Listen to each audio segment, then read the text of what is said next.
Hello and welcome to Ideas Fulfilled, a podcast by Printful x Ecommerce. My name is Elizabete. I'm Dan. And in this little episode, we're going to bring you a few of the e-commerce trends that we've been seeing over the past month. Usually, you get these long-form interviews with some of the most brilliant minds in e-commerce, but this time, we're going to bring something a little bit different. Yeah, this time you only get us.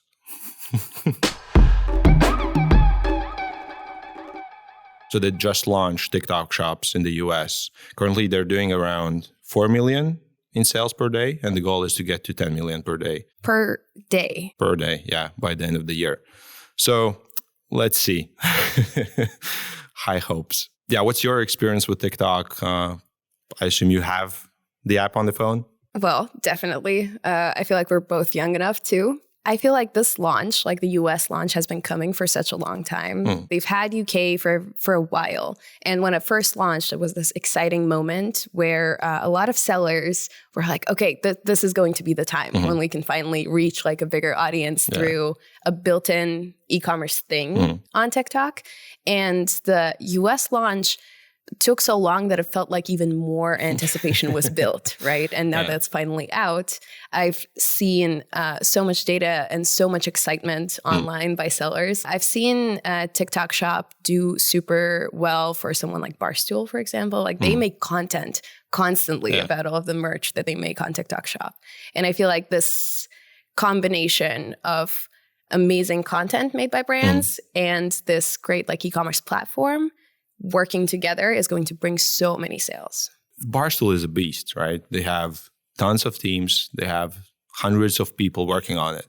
So when you compare that to a regular e-commerce store with like a solo entrepreneur, it's a bit different. I've seen people say that they're struggling actually and not achieving the results they hope for. So some say that it's like 10, 20% growth, which is, well, it's still like 20%, but they're not as, let's say, satisfied as they hoped it to be. I'm really curious on what are the main struggles, and from the customers that we are speaking with, it is that content creation, that part that they're struggling with. Because like filming yourself or filming the production or whatever, design creation, it's not easy. You have to step out of your comfort zone quite a bit. It's still yet to be seen whether it's going to be like a cool thing and whether it's going to bring results in the long run.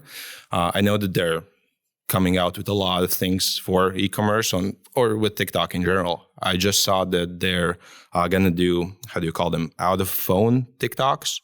They're going to advertise in airports, bars, and so on. So it's going to be like pre-curated content to be shown.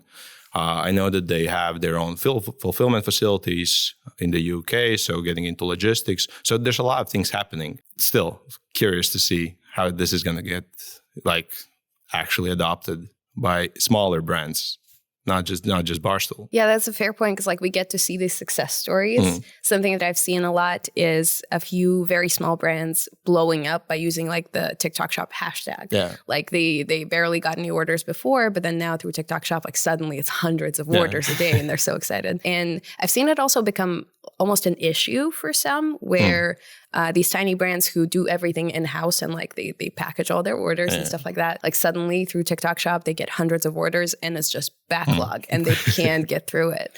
So it speaks to also like the importance of like even us and like having the integration, because the combination of fast growth on such a platform and being able to utilize something like on-demand fulfillment is immediately going to like get rid of that problem. Like you having to constantly go through, okay, like I have this tiny warehouse in my basement where I have all of my, I don't know, like homemade leggings and I just put them together. You know, it's, even though like you might lose that bit of content creation where you get to like film, I package your order type of videos, which are super popular. I love watching them. But the scalability that you get is so much more valuable. Well, I guess massive demand is a good problem to have. But yeah, I do agree. And I believe we're on one of the only ones or the only definitely the platform. First, you know, like as of recording, I'm not sure like how many on-demand suppliers are like properly integrated with TikTok Shop, but we were the first, which is a shout out to Walt from Partnerships. Yeah, definitely. Yeah, amazing.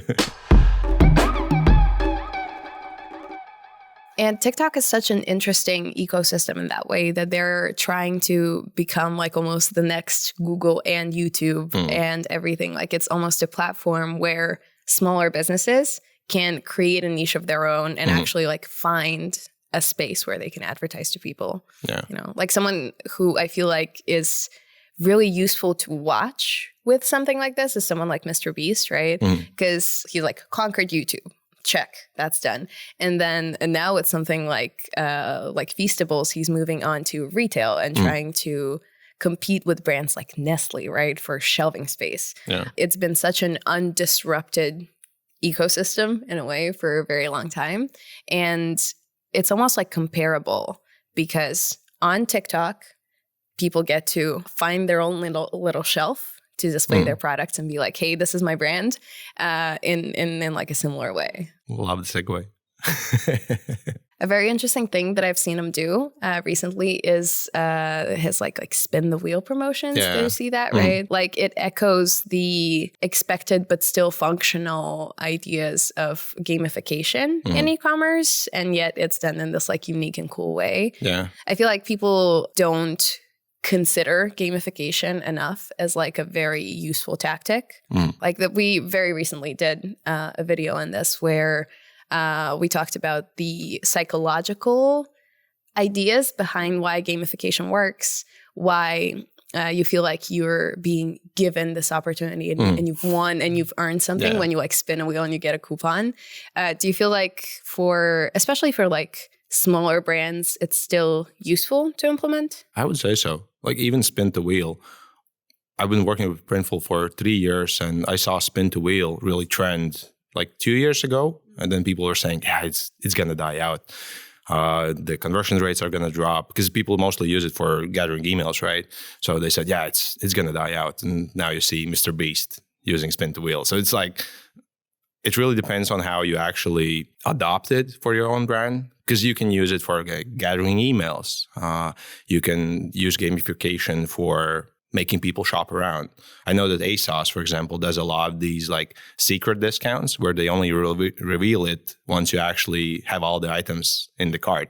And you've probably spent like 5 hours shopping around. And then you have the cart full. And then only then you see the discounts. Sometimes they are hit and miss and it's like 5% off, really, like kick it out. But in general, that satisfaction, if you do find something with, I don't know, like 40% off, 60% off, it's a steal. Like you've spent so much time, you actually won something, right? So I think there is a lot of opportunity for smaller brands to adopt these tactics. You can, like, if you follow Mr. Beast, if you follow ASOS or whichever brand there is, like there's something to take away. There's a reason why they actually do it, right? They're the content kings. Let's call them that way. And I feel like this is actually something that I don't feel like people realize as much. The use of these spin the wheel type promotions to gather emails and to gather information. I feel like somebody who has never implemented something like that feels like, okay, this is just like an exciting, fun thing to put on my store. When in reality, you're essentially like exchanging discounts for emails while using this very cool and functional promo, right? Do you know what's like the typical conversion rate for email gathering for e-commerce stores? Was it like 2-3%? Yeah, like it's super small. I mean, 2-3% is like somewhat healthy, right? Like if you're just asking people to, hey, give me your email, please. Yeah. Because I saw with Spin to Wheel, some of the brands that we worked with got like 12%, 15%, sometimes 17%. I've seen crazy Spin to Wheels with like Halloween designs, back to school designs, whatever, like make it your own. But 12, 15, 17% compared with like 2%, like, that's massive. And you can resell to those people like all holiday season long. It's just massive. It's a no-brainer. Actually, like if you don't have a spin to wheel, like you're losing out. So on top of spin the wheel promotions, what are other strategies that you've seen work? Because like Black Friday and Cyber Monday are right around the corner and you work with customers all the time. So what are some things that have been super successful? Like what are other no-brainer promotions? I feel like collaborations or like limited drops in general work very well. We have this one customer that has done like 5 to 6 collaborations within this year with like similar brands, and they don't consider themselves competitors, but actually like they're collaborating because like if you think about the world market, like a small brand here and there, it's not really a competitor. You should really share knowledge. So on the topic of collaborations, I saw this really cool one together with Pokemon. I know that you say that Pokemon is never going to die out, but it probably will. But Pokemon and... Let me live with the fantasy. So they did Pokemon and Van Gogh collaboration drop. Oh, the Van Gogh Museum, right? Yeah, the Pokemon cards. I understand that they were first intended for like giving out to kids or whatnot, but it sold out in seconds. A lot of scalpers. You call them scalpers, right? Yeah, like scalpers, resellers. It was like a whole, not even a scandal, but essentially the Van Gogh Museum collaborated with Pokemon. They released a bunch of limited edition merch. And even before their social media accounts managed to publish anything like, here's where you can buy this stuff, it was all gone. This could be like due to maybe like not anticipating demand, but that level of speed, like everybody's saying that it's resellers and scalpers. Especially because on social media, like people bragged like, oh, I just bought like so many of these and I'm going to resell them for a huge price. This is actually like an interesting question. How do brands who want to benefit from limited edition collabs, how do they prevent this issue of scalpers and resellers? Like, because that is a huge issue, like obviously with tickets right now, right? We've seen with all of these huge stores that we've had over the past few years. How do you fight scalpers? Basically, it's a question of whether you need to fight them. There's a reason why they do limited drops with limited quantities, right? And I feel like that kind of relates to the whole like drop culture that became popular in 2010s or so. Supreme-esque, all the like hype drops. But they work because they are limited. They work because they are time sensitive. And a lot of brands specifically choose to do like 1 out of 50, 2 out of 50, and so on. I really think it's a question of whether you should fight them. But then again, like Supreme and a normal e-commerce store that, you know, wants to make money and actually make a living. And for those, I do feel like print on demand can offer a lot of opportunity because you don't necessarily have to limit it by quantity. What if you limit it by time? Let's say a drop can be live for a week. And then everybody who actually buys during that week, they get it, right? They win, you win, everybody's happy. I've seen, I think, a few content creators do that. There's a few who have their own brands who are just like, oh, this limited time drop where only, like this shirt is only available this Saturday from like 2 p.m. to 6 p.m. Get it or it's gone, that kind of thing. And then nobody buys it.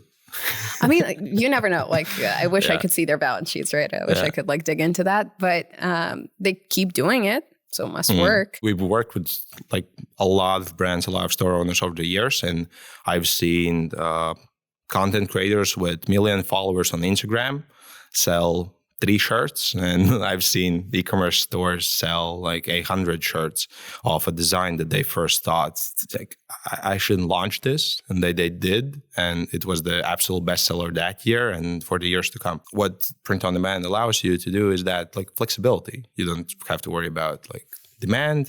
Is it going to sell? Are you going to sell 3? Are you going to sell 800? I think like that's the beauty of it. That flexibility, I think, is the key word here. I saw recently Philip DeFranco on YouTube, like the news guy. The brand that he has, Beautiful Bastards, they do new drops, I feel like, every week. And like I am willing to bet my left arm that there's going to be like some on-demand model going on there because there's new designs every single week. They're super exciting. People are genuinely excited about this. Like the stuff sells. But I can't imagine there being an endless warehouse of just constant new designs all of the time, you know? I know that you can do sometimes like limited drops up to like, let's say 50 units, but what if you could sell more? I do agree that there's probably not a warehouse, should be an on-demand model, but does he ever bring the old designs back or not really? Even if he has an endless warehouse and doesn't bring old designs back, He could. Like there would say, imagine like one of these designs gets super popular. You could bring that back and that can be the bestseller and that can be the thing. And you wouldn't have to invest any more into it than you already have with an on-demand model, right? There's this one streetwear brand that we work with, and they used to live off of monthly drops. So every single month on, I think it was the 10th of every month, they dropped new collection with single design, but multiple products. Like that was their whole bread and butter. And over the years, people started complaining, hey, like bring back old designs. And what they did was they introduced a subscription model where if you actually pay, you can access all the old designs. So like it's absolutely beautiful. They've been one of the top sellers that my team works with. And it's just a pleasure to watch. And they kind of mix it up with evergreen collections, limited drops, sometimes weekly drops, collaborations and whatnot. So it's like, it's absolutely beautiful. So limited edition, but not limited edition. Not necessarily, yeah. Okay, that's real smart. Well, I guess their fan base is so freaking loyal that it does work. I know people sometimes get called out for that you say one thing, but you do the other. I don't feel like that's the case here because they actually advertise their subscription model. They advertise the limited drop. So like it works. It works for them. And if a fan base isn't loyal, that's not really a fan base, Like the power of fandom is in the loyalty, is in the like actual care for the brand and the people behind it. They have crazy fans. They have a segment that buys more than 10 of these limited drops every single year. It's like, imagine. A new shirt a month, essentially. Pretty much, yeah. It could replace your whole wardrobe. Maybe that's what they're doing. Maybe that is literally like the subscription model, All right, so these were the things that caught our eye, and I feel like there's going to be huge developments in a few of them, especially I feel like TikTok, right? But we're going to keep looking and finding things for future episodes. And if there's anything that people want to discuss, feel free, right? Where can they find you? Where can they find us? You can probably find us on LinkedIn. Certainly. Reach out to us, send us a DM. We'd love to chat about these topics and not only this. Also, all the social media channels there are, like YouTube, TikTok, all of them pretty much. This is the first of many episodes, so... I'm Elizabete. I'm Dan. Nice to meet you guys, and we'll see you around. Yeah, see you next time.